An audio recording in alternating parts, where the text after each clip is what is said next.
Welcome to Kenton Teaches. Enjoy the video.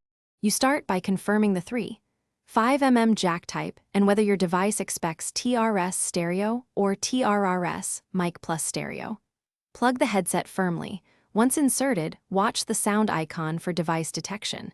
If you have multiple jacks, test each one to avoid guessing. Make sure to open the OS audio panel now so you can change input/output immediately. This early check prevents later configuration loops and saves time when switching between speakers and headset. You now set the proper output and input in your system. In Windows, pick the 3.5 mm device under Output, then choose it as Default Device and Default Communication Device. On Mac OS, pick the port under Sound. Once done, adjust volume and balance, then open the microphone test and speak to verify levels.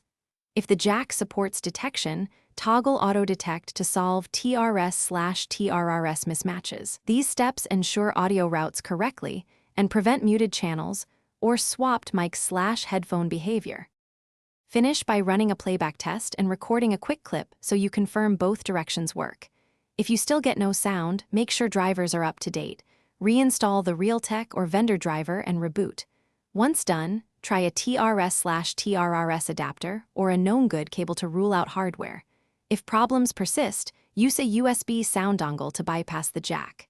Tip: if sound cuts only on one channel, swap ears or cables to isolate a broken contact before assuming software failure. Thanks for watching. Please subscribe if this video was helpful.